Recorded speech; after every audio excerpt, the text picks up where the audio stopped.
Olá, meus amores, como é que vocês estão? Espero que todos estejam bem. E na aula de hoje nós vamos falar sobre o Império Bizantino, tá?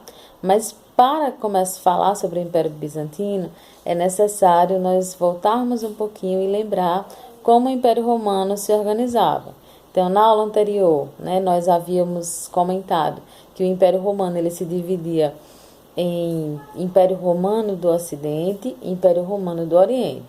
Nós vimos que o Império Romano ele entrou em crise, o Império Romano do Ocidente entra em crise a partir do século III e aí ele começa a declinar.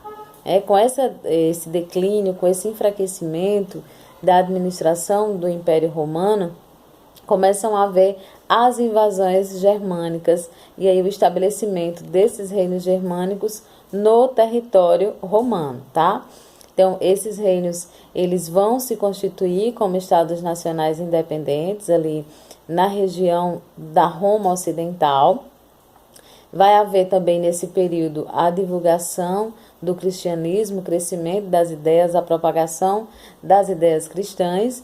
E aí é o que vai abrir, né, dar as bases para o estabelecimento do Império Bizantino, que é também o Império Romano do Oriente.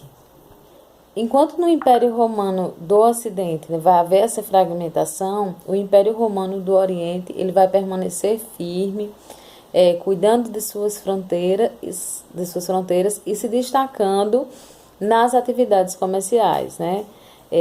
Com uma capital esplendorosa, uma capital com uma atividade intensa no comércio de especiarias, no comércio de artigos de luxo e principalmente, né, no que nós chamamos, né, dos artigos de seda, tá?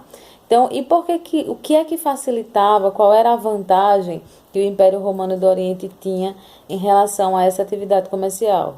É que a capital do Império Romano do Oriente, né, que era Bizâncio, uma antiga cidade chamada Bizâncio, foi nomeada depois por Constantino como Constantinopla, e aí se tornou a capital do Império Romano.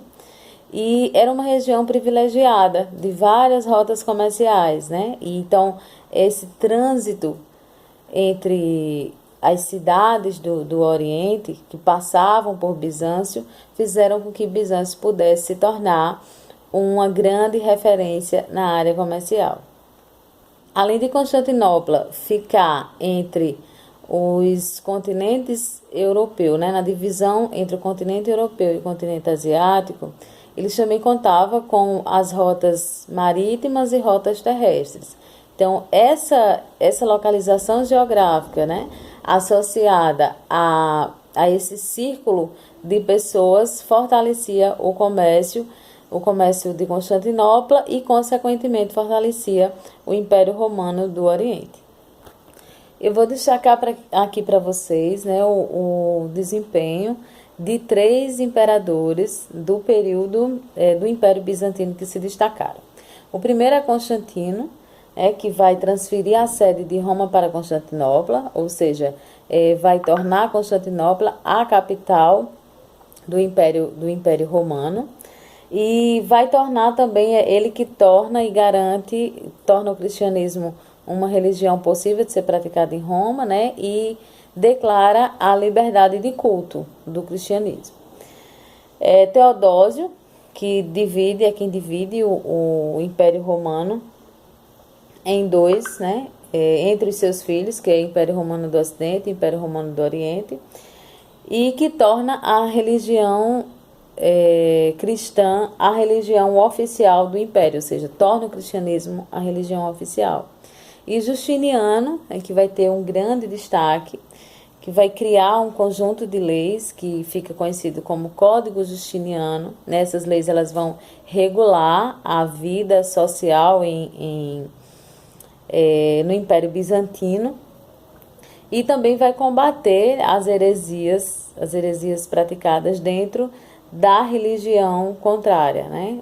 Qualquer ato, as heresias seriam qualquer ato que não estivesse de acordo com a doutrina cristã. Então, ele vai ser um imperador que vai ser muito importante nessa constituição e nesse desenvolvimento do Império Romano do Oriente.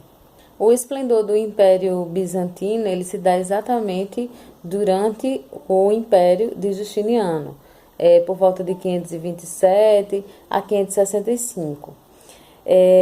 Justiniano vai ser muito importante também, né? Ele vai se destacar bastante, porque ele vai, além de reconstruir algumas fortificações e edificações e pensar, né, fortalecer esses limites, essas barreiras do Império Romano do Oriente, ele também vai tentar restabelecer e reorganizar parte do império que havia sido perdido.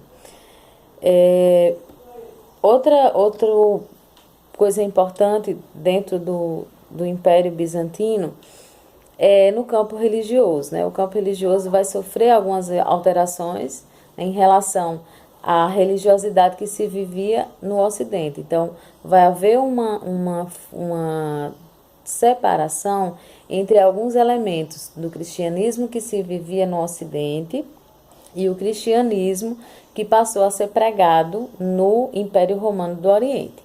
E como é que isso acontece? Tem um movimento, né, chamado movimento iconoclasta. Iconoclasta de ícone, tá, gente?